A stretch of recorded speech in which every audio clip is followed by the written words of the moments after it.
مولاي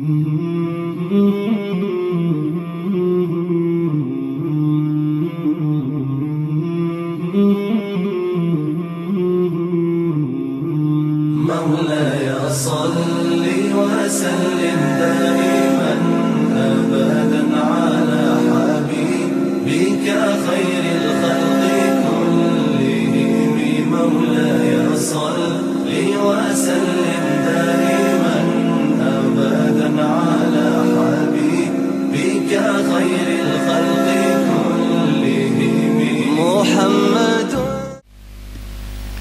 Jazakallah khairul jaza kepada guru kita Al-Habib Alwi bin Abdurrahman Al-Habsyi.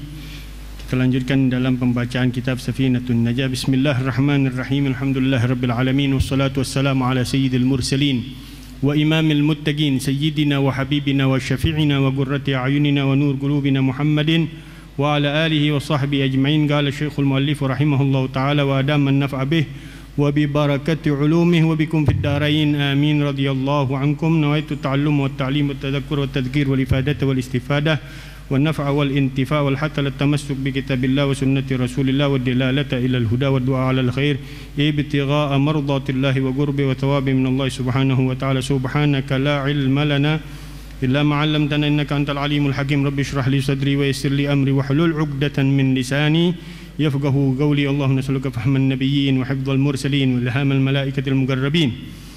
اللهم زينا أكرمنا بالعلم وزينا بالحلم أكرمنا بالتقوى وجملنا بالعافية. يا فتاح يا عليم يا فتاح يا عليم يا فتاح يا عليم افتح لنا فتحا قريبا. قال رضي الله عنكم فصل من انتقض وضوءه حرم عليه 4 أشياء: الصلاة والطواف ومس المصحف وحمله ويحرم على الجنوب 6 أشياء: الصلاة والطواف ومس المصحف وحمله واللبس في المسجد وقراءة القرآن. ويحرم بالحيض 10 أشياء: الصلاة والطواف ومس المصحف وحمله واللبس في المسجد وقراءة القرآن. والصوم والطلاق والمرور في المسجد إن خافت تلبيثه والاستمتاع بما بين السرة والركبة. Hadirin hadirat rahimakumullah, bil khusus para dewan guru kita bersama Dailallah Al-Habib Hud bin Muhammad Al-Baqir Al-Attas, Al-Habib Alwi bin Abdurrahman Al-Habsyi, Al-Habib Muhammad Al-Baqir bin Ali bin Yahya bin Ahmad Al-Idrus, dan para habaib, para alim ulama, para tokoh masyarakat, para sepuh, para aparatur pemerintah sipil maupun militer, hadirin dan hadirat nonton streaming website Majlis Rasulullah sallallahu alaihi wasallam dan pemirsa TV Nabawi yang dimanapun berada. Mudah-mudahan selalu kita minta kepada Allah Subhanahu wa taala diberikan dawamut taufik, dawamul hidayah dari Allah Subhanahu wa taala, terus menerus diberikan hidayah, terus menerus diberikan taufik oleh Allah Subhanahu wa taala untuk terus melangkahkan diri kita menuju ridha Allah Subhanahu wa taala dan ridhanya Rasulullah sallallahu alaihi wasallam. Terutama kita minta kepada Allah di malam-malam yang luhur ini, malam yang penuh dengan keluhuran dari Allah Subhanahu wa taala, yang tidak ada yang lebih baik amalan-amalan saleh kita yang kita lakukan melebihi daripada amalan-amalan yang kita lakukan di malam-malam dan di hari-hari bulan Dzulhijjah, sebagaimana yang diriwayatkan oleh Rasulullah sallallahu alaihi wasallam. Walaupun jihad di jalan Allah Subhanahu wa taala, bahkan Rasulullah sallallahu alaihi wasallam mengatakan kecuali orang-orang yang berjuang di jalan Allah, berjihad di jalan Allah, turun ke medan perang dengan harta dan jiwanya dan tidak kembali dengan keduanya, mati di medan perang dengan semua harta benda yang dia tinggalkan, barulah bisa menyamakan daripada orang-orang yang mengamalkan amalan-amalan yang saleh di hari-hari dan di malam-malam bulan Dzulhijjah. Mudah-mudahan malam hari ini kita mendekatkan diri kita dengan hadir di dalam majlis maulid, majlis ilm, majlis zikrullah yang mudah-mudahan ditulis oleh Allah Subhanahu wa taala sebagai amalan-amalan yang saleh untuk kita semuanya, dan diberikan pahalanya untuk kita, kerabat kita, keluarga kita, famili kita, tetangga-tetangga kita, umat Nabi besar Muhammad sallallahu alaihi wasallam, dicurahkan hidayah yang besar, taufik yang besar, rahmat yang besar, maghfirah Allah yang besar. Amin amin ya rabbal alamin. Di dalam pembahasan kita di dalam kitab Safinatun Najah, masih berkaitan dengan masalah wudu yang terakhir kemarin di dalam hal-hal yang membatalkan wudu. yaitu yang keluar dari salah satu kemaluan kita kecuali mani, dan yang kedua hilangnya akal kita dengan tidur dan selainnya kecuali tidur yang mantap di dalam tempatnya. Ketiga, bertemunya dua kulit laki-laki dan perempuan yang sudah dewasa, yang kemarin sudah dijelaskan, yang ajnabi tanpa adanya penghalang. Yang keempat, menyentuh daripada kemaluan anak Adam atau bagian belakang dari kemaluannya dengan daripada telapak tangannya dan perut ibu, jari-jarinya dan perut telapaknya. Itu kemarin dari pembahasan kita lanjutkan di dalam orang-orang yang telah batal wudunya. Walaupun di sini pengarang mengatakan faslun manin tagada wudu'uhu. Itu fasal pembahasan orang-orang yang batal wudunya. Maksud intagada wudu'uhu kemarin adalah terputus wudunya, tapi yang dimaksud di dalam pembahasan ini orang yang enggak punya wudu. Walaupun dia belum wudu, kalau batal wudunya berarti sudah pernah wudu. Tapi di sini yang dimaksud belum pernah wudu pun haram dia melakukan hal-hal yang dikategorikan dari 4 masalah ini. Manin tagaba wudu'uhu hurima alaihi arba'atu asya. Orang-orang yang terputus wudunya diharamkan atasnya 4 perkara. As-shalah. Yang pertama salat. Karena kemarin sudah dikatakan oleh Allah Subhanahu wa taala perintah wajibnya untuk kita berwudu. Fa idza qumtum ila sholati faghsilu wujuhakum wa aydiyakum ilal marafiq wamsahu bi ru'usikum wa arjulakum ilal ka'bain. Perintah kewajiban, maka haram kita tinggalkan dan melaksanakan salat tanpa berwudu kecuali ada kecualinya bagi orang yang faqidut tahurain, orang yang tidak menemukan 2 alat bantu untuk berwudu. Enggak ketemu air, enggak ketemu debu untuk bertayamum. Gampangnya mungkin misalnya orang yang di penjara yang nggak boleh keluar dari penjaranya, atau orang yang diikat di tiang, dia nggak bisa berbuat apa-apa. Sholatnya wajib sholatnya. Bagaimana? Wajib sholatnya dengan niat ihtiram lil waqt lil faqid tahurin, bagi orang yang tidak ada atasnya alat bantu wudu yaitu air dan tayamum, dia tetap melaksanakan sholatnya walaupun tidak berwudu. Atau lidaimil hadas kemarin, bagi orang-orang yang terus menerus hadasnya, dikategorikan setelah sholat wajibnya, sholat sunnahnya dibolehkan, tapi sholat wajibnya hanya sekali saja. Sholat sunnahnya dibolehkan untuk dia tidak berwudu kembali karena dia punya udzur yaitu daimul hadas. Wat tawaf, dan yang kedua tawaf. Tawaf, kata Rasulullah SAW, at-tawafu bi manzilatis shalah illa anna Allah abaha fihinnal kalam.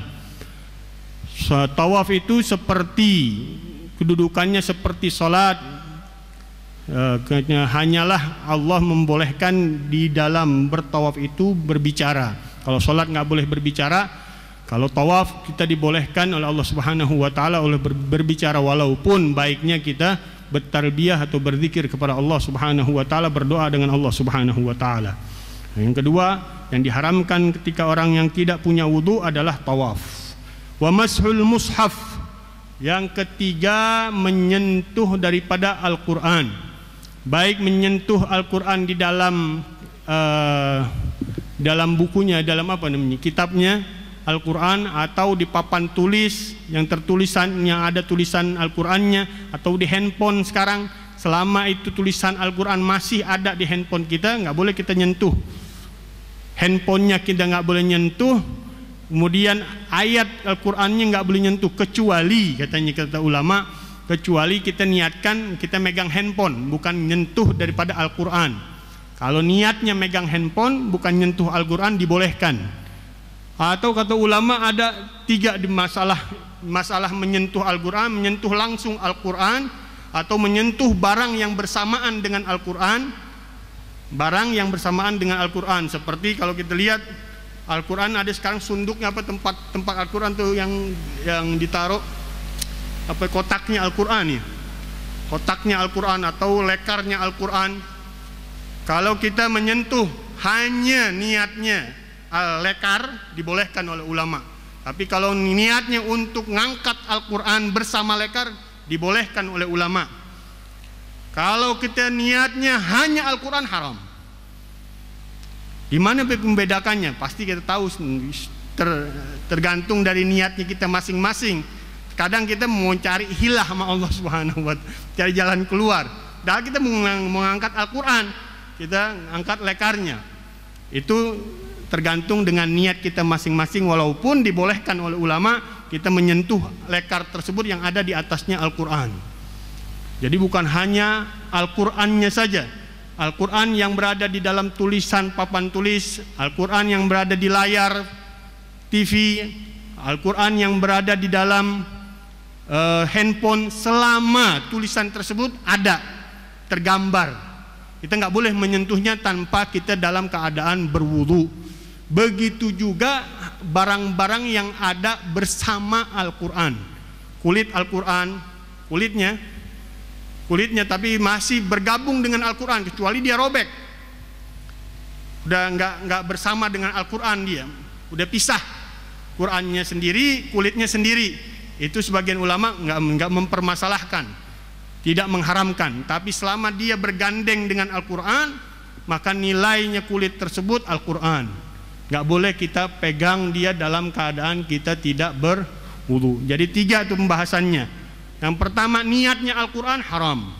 Niatnya Al-Quran dengan barang tersebut boleh. Niatnya barang tersebut saja boleh. Atau atlak, kata Ibn Hajar, kalau nggak punya niat sama sekali boleh. Yang penting Al-Quran itu bersamaan dengan barang. Yang kita angkat barangnya, bukan Al-Qurannya. Wa hamluhu, dan membawanya. Ada yang menyentuhnya dan membawanya. Bedanya membawanya, talinya juga tali yang bergantung. Kita membawa Al-Quran tadi, sama yang dibahas tadi itu membawanya Al-Quran dengan barang tadi, kotaknya, lekarnya, tasnya Al-Quran. Selama ada Al-Quran, hukumnya yang tadi 3. Kalau kita niatin bawa Quran doang, tapi kita cari jalan keluar supaya halal, pakai tas aja, nggak boleh. Berarti itu niatnya Al-Quran itu bawa, bukan niat bawa tas. Ada lekarnya, kita angkat lekarnya, tapi yang kita maksudkan Al-Quran, nggak boleh. Berarti itu niatnya Al-Quran, bukan mengangkat lekar. Kalau kita gabungin niat ngangkat Quran dan niat angkat lekar, boleh, kata ulama. Atau kita lepas, nggak ada niat, pokoknya ngangkat aja dah, nggak tahu di situ ada Quran apa kagak, kita angkat barangnya. Nah gitu kata Ibn Hajar, boleh. Kalau kita nggak tahu pasti di dalamnya ada Al-Quran atau tidak, kita lepas niatnya. Yang penting anak ngangkat barang ini, nggak tahu di dalamnya ada Al-Quran, mungkin tumpukan kitab, tumpukan buku, tumpukan macam-macam, dalamnya ada Al-Quran, kita nggak jelas, kita ngangkat, boleh kata ulama, tanpa diniatkan mengangkat Quran secara langsung. Wa hamluhu wa yahrumu 'alal junubi 6 asya', dan haram atas orang yang berhadas besar 6 perkara, baik itu dengan kemarin dengan ilajul hasyafa fil farji, memasukkan kemaluan kita di dalam kemaluan yang lain, atau dengan keluarnya mani. Itu semuanya orang-orang junub diharamkan atasnya 6 perkara. Yang pertama, as-shalah, sama seperti orang yang hadas kecil. As-shalah, nggak boleh kita sholat dalam keadaan junub. Nah, Nabi sallallahu alaihi wasallam anis shalah lil junub wal haid. Nabi sallallahu alaihi wasallam melarang orang untuk sholat bagi yang dalam keadaan hadas besar dan dalam keadaan haid, wan nufasa, dan orang-orang yang dalam keadaan nifas, wanita-wanita yang sedang nifas. Wa tawaf, sama tadi, tawaf dudukannya seperti sholat. Wa masul mushaf, sama seperti yang tadi, menyentuh Al-Quran tidak boleh. Wa hamluhu, dan membawanya juga sama seperti yang tadi, tidak boleh. Wal lubsu fil masjid, diam di dalam masjid bagi orang yang junub, kecuali darurat, dia dikunciin. Wajib bagi dia untuk bertayamum, bukan dengan barang yang debu yang ada di dalam masjid. Ini susah lagi nih. Kata ulama, kalau dia terkuncikan atau dia takut keluar, dia ada di dalam masjid, tapi ada orang yang mau bunuh dia, mau gebugin dia, mau ngancem dia, dia takut keluar. Di dalam keadaan junub, boleh dia? Boleh, tapi hendaknya dia bertayamum. Walaupun ulama agak mempersulit di situ, tayamum bukan dengan debu masjid. Gimana tayamum bukan dengan debu masjid? Ya temboknya aja kita niatin bismillahirrahmanirrahim, kita niat tayamum. Nggak ngambil bagian daripada debu masjid. La ilaha illallah. Wal lubsu fil masjid, diam di dalam masjid, masuk di dalam makna kata diam, bolak-balik di dalam masjid. Bolak-balik, nggak diam dia, nggak duduk dia, nggak diam aja, tapi dia mondar-mandir istilahnya. Itu termasuk diam di dalam masjid. Mondar-mandir juga dikategorikan diam di dalam masjid. Wa qiraatul Quran, dan membaca Al-Quran. Bagi orang yang junub diharamkan baginya untuk membaca Al-Quran. Haram, sama seperti yang tadi. Kalau dia hanya niatnya baca Quran, haram. Tapi kalau dia niatnya baca zikir yang di dalamnya ada Al-Quran, seperti ratib, seperti wirdul latif, seperti wirid-wiridan para ulama-ulama kita yang dimasukkan di dalamnya ayat kursi, Fatihah, kulhu. Kalau kita niatin zikir boleh, tapi kalau kita niatin Al-Quran haram. Kalau kita gabung kata ulama boleh, sebagian mengatakan tidak boleh.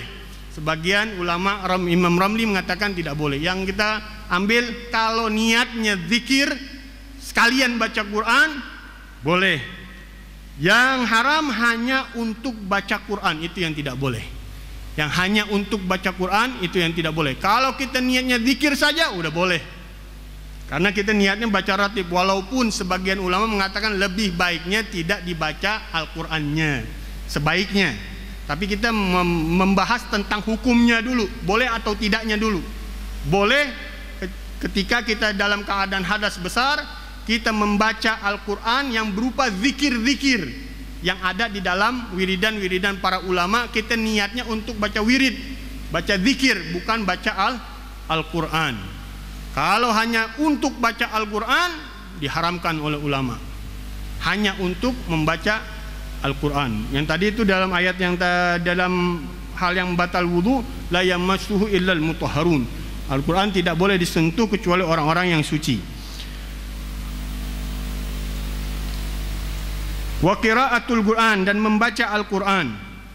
Bacanya nggak boleh, kalau dengarnya boleh. Istimaknya, kita mendengar. Membacanya nggak boleh, tapi mendengarnya boleh. Dalam keadaan junub kita dengerin Al-Quran boleh. Kalau yang tidak dibolehkan membaca Al-Quran. Wa yahrumu bil haidhi asyarata asya', dan haram dengan orang yang haid, perempuan-perempuan yang sedang haid, yaitu 10 perkara. Yang tadi 4, kemudian 6, kemudian 10, tambah dari hadas kecil bertambah ke hadas besar tambah 2, bertambah dengan hadas. Ada hadas makanya digolongkan oleh ulama karena dibagi 3, hadas saghir, hadas kabir, hadas akbar. Hadas saghir, hadasun asghar, atau hadasun kabir, kemudian hadasun akbar. Di sini kelihatan ulama membaginya. Ada hadas tidak mempunyai wudu dinamakan hadas saghir atau asghar. Kemudian hadas junub dinamakan hadasun kabir. Kemudian hadas haid, hadas akbar. Dari kitab Safinah ini tersimpulkan bahwa adanya 3 hadas. Karena ada 3 perkara yang dikategorikan pengharamannya di dalam setiap hadas-hadas tadi. Wa yahrumu bil haidhi asyarata asya', dan haram dengan orang yang haid, wanita-wanita yang haid 10 perkara. As-salatu, yang pertama salat tadi. Wa tawaf, dan tawaf. Wa mashul mushaf, menyentuh mushaf Al-Quran. Wa hamluhu, dan membawanya. Tadi seperti yang penjelasan yang tadi sama. Wal lubsu fil masjid, dan diam di dalam masjid. Termasuk tadi taraddudnya, bolak-baliknya. Wa qiraatul Quran, dan tidak dikategorikan taraddud bolak-balik kalau ada 2 pintu kata ulama. Yang dinamakan bolak-balik kalau masjid itu aja 1 pintu. Dia datang dari situ, keluar dari situ. Itu namanya dia masuk kemudian balik lagi ke pintu asalnya. Itu tidak dinamakan lubus. Yang dinamakan lubus itu yang dinamakan lubus, diam atau bolak-balik. Kalau pintunya ada 2, kita masuk dari situ, keluar dari pintu sini. Itu tidak dinamakan diam atau tidak dinamakan bolak-balik di dalam bahasa fikihnya. Karena kita hanya sekedar jalan, itu boleh-boleh saja. Orang junub masuk dari pintu sono, keluar dari pintu sini, boleh. Karena tidak diam, tidak dikategorikan bolak-balik, tidak dikategorikan diam. Wal lubsu fil masjid wa qiraatul Qur'an, dan membaca Al-Qur'an. Was saum, tadi pembahasannya sama dengan orang-orang yang junub membaca Al-Qur'an. Orang-orang yang haid, orang-orang yang nifas sama. Tidak boleh dia hanya dengan niat membaca Al-Qur'an. Kalau dia gabungkan dengan dia baca wiridnya atau dia baca zikirnya, dengan ada di dalam zikir tersebut atau wiridan tersebut Al-Qur'an, itu khilaful ulama. Kalau hanya dengan niat zikirnya atau wiridnya boleh. Atau digabung niat wirid dan baca Qur'annya boleh. Zikirnya dengan Al-Qur'annya boleh. Kalau hanya baca Al-Qur'annya tidak boleh. Sebagian ulama sama seperti membawa tadi, atlak, bebasin, nggak ada niat ya. Yang penting baca aja. Baca aja begitu aja, mengalir aja. Dalam bacaan tersebut ternyata ada Al-Qur'an. Boleh kata ulama. Kalau mutlak dia, atlak niyah, dia lepaskan niatnya mengalir aja. Ketika dia baca zikir tersebut ternyata di dalamnya ada Al-Qur'an. Mungkin orang baru ngerti baca wirid, nggak gabung dia. Dia ternyata lagi di keadaan haid atau dalam keadaan nifas.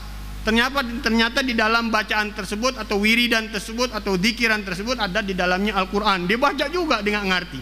Atlak niatnya. Boleh, kata Ibn Hajar boleh. Sebagian ulama juga tidak membolehkan.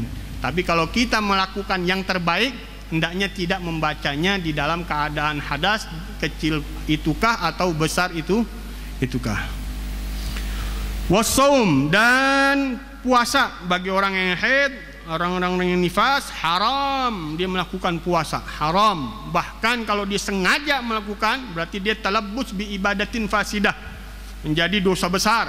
Kalau dia sudah tahu hukumnya, bisa kufur, dia istihza billah, bi ibadatillah. Dia bermain-main dengan ibadah dengan Allah Subhanahu wa taala yang pada sesungguhnya tidak dibolehkan, tidak diperkenankan untuk dia beribadah, tapi dia bermain-main dengan hal ibadah. Itu bisa jatuhnya kepada kekufuran kata ulama.